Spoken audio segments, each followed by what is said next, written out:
You're in your living room, or is this your studio, or it's both? This is my, yes, both my bedroom and my studio. We see your a part of your drums, electronic drums. Yes. Yep, I got my drums and my keys right over here. So yeah, You're a drummer. it's a small workspace, but I am a drummer. Yep, that's my main instrument. How long are you drumming?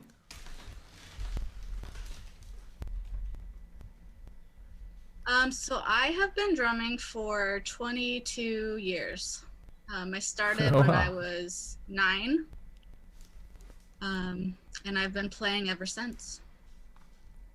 Okay, and you teach yourself? No, so I took private lessons for probably like 15 years, where I studied like classical percussion, I studied jazz, I studied like rock and funk, um, and I also played like the mallets, like the marimba and the xylophone and the glockenspiel. A Oh, German word. yeah, yeah, that's we use German words quite a bit in percussion, so a lot of the Is it? music uses German words. Hmm. Oh, okay. There's no English word for Glockenspiel. We call it the bells, but I mean that's kind of confusing because bells, normally they ring like that. So a lot of times we'll call it just the Glock or Glockenspiel. But you studied music. Yep. So I studied music in college. Um, but then I decided that I didn't want to do music for my career. So I transferred to a different major. I started studying like digital media with an emphasis on audio engineering. Um, so that's where I learned to like mix and master and record and stuff like that. So it was nice having, I still minored in music because I had taken enough courses to do that. But then, yeah, my major was the technical side of music. So I think they go really well together, Okay. and I utilize them both for making music. But I don't do anything with it for my job. Yeah. Yeah, I think it's difficult to get a job in the music business, or yeah, you could be a teacher or something like this. Yeah, for sure. I did a But little bit of not teaching after I everybody. graduated. It's not for everyone teaching. Maybe some people. I wouldn't be a teacher. I think it's nothing for me. So you have to be the type of person for this, I think. Or Yeah, for sure. That's uh, it's a difficult thing to try to impart wisdom in a way that somebody can understand and utilize. then music stays your hobby. Yep. Yeah. Um, I don't know if I ever would want to do it as like a full-time career. Uh, yeah, that's something that I've never really wanted. Um, I don't think I would enjoy touring too much. Um, but I don't know. Maybe I should try it. We'll see. Maybe I could Yeah. take a year off of work and do something like that.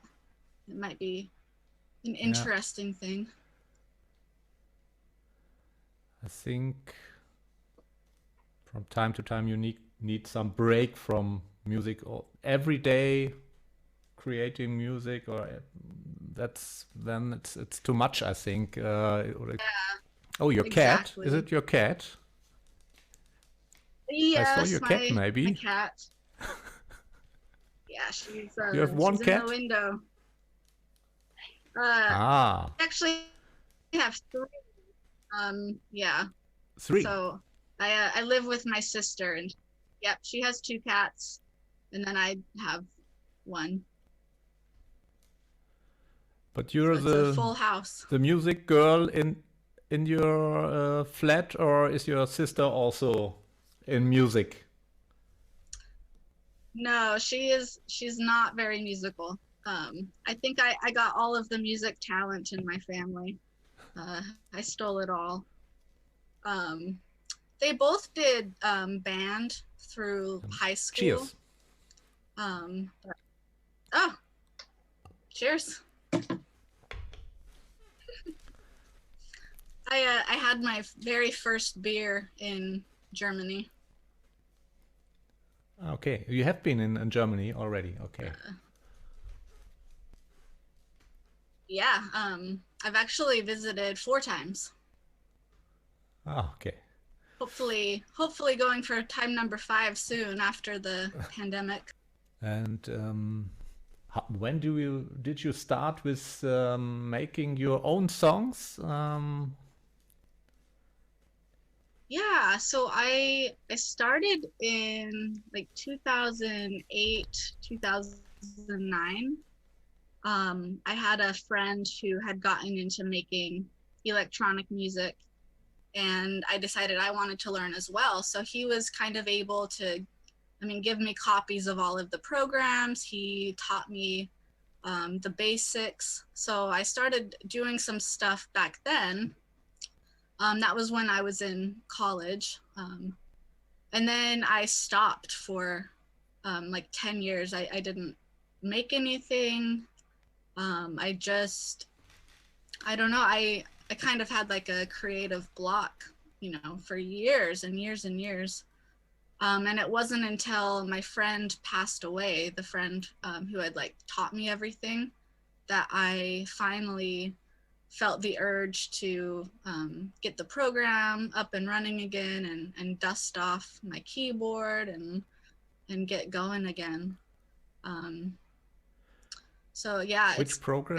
been about a year and a half since I started up again, and I've really enjoyed it this time. Yeah, I use Ableton. When you started, also. Yep, I've been using Ableton the entire time. Okay. And I don't think I'll ever change. I had to get Pro Tools for college, so I did learn Pro Tools as well, but I'm not a big fan of that, and my computer does not run Pro Tools very well. I'm using FL Studio. So You have never. And now after the break, when did you start again? 2019, the end of 2019. So it's been like a year and a half since I've returned. And did something change, or what did you think? Why did you start again with music? What was the reason then? The reason was that my friend passed away, and before he died, we had some unfinished songs. So I decided, as a way to kind of memorialize him, that I was going to work on those songs. And then, so I was working on them, and they were, it was kind of emotionally really hard. So I started writing some more, happier music that I could also work on. And so now I'm basically just focusing on writing my own music right now. And eventually I'll go back and finish the songs that we worked on. But it was nice working on those songs while I was grieving. But now it's kind of difficult to pull them up again, just because it takes me back to It's emotion. kind of a darker. Yeah, it really is. But I do know eventually I'll finish them. I've finished a couple, but yeah, I'll just wait for life to inspire me again. That's kind of how I feel about music. I don't try to push anything. I kind of just let the inspiration come. And if it's not coming, then I don't really push it. Yeah. But before the break, you worked together on songs, and now you're on your own. Yep. The different workflow, maybe. Yeah, completely different. But it's been fun kind of finding my own sound. Because our sound together was a lot different than what I'm making now. So You're yeah, experimenting a lot of it with sounds now, or if I hear your songs, there I is am, yeah. much happening, much sounds everywhere, and Yeah, lots of synthesizers, and yeah, I feel like every song that I make is so different than the song that I made previous. So it's hard for me to like determine what type of genre I'm in, but maybe I don't need to determine that. Maybe I can just kind of be all over the place. Because I mean, I'm only making music for myself, and if other people want to listen, of course I love that, and it's amazing. But ultimately, I create for me, so I don't mind it being yeah. all over the place. On some songs, there are vocals. That's your vocals? Yes, and that is my least favorite thing about the recording process. I don't like singing, and I don't really like editing my vocals. So I have a lot of unreleased songs that are just waiting for me to do the vocals, and I just don't want to. Yeah, me, it's a little bit the same. It's the creating of the song, that's fun, but when it gets to the vocals, I'd say, oh, tomorrow, oh, another day of writing lyrics. Oh no, don't do it fast. Write something on what comes to my mind, and so Yeah, when I write lyrics, I do the same thing. I'll just write whatever comes into my mind and kind of end up making it work one way or another. So yeah, I don't try very hard or focus very hard on my lyrics. yeah. Collaborate with a female singer. We wrote on two or three songs. Yeah, it was also a totally different work. You have to arrange with each other and see in which direction the song goes, and have two opinions about songs and have to go and put them Yeah. in one direction. So, but you have to find time when you work together and have to make appointments and such things, and this is more and more difficult. Yeah, definitely. Yeah, I've only collaborated with two people, and one experience was really bad, and the other one was really good. So I don't know, I'm hesitant to collaborate, but I would like to, because I feel like that's a really good way to learn, because like you said, it's two different opinions kind of having to come together to go in a singular direction. And whenever I've done like creative writing or anything like that, it's always been so beneficial to have that other voice kind of pushing my boundaries, or pushing my the direction of the piece in a different way. But it's also difficult, because if you're creating a song, you have a specific way that you want it to go, and having somebody else kind of push against that can be difficult. So yeah, it's kind of an interesting process, but I think there is a lot to learn from the collaboration.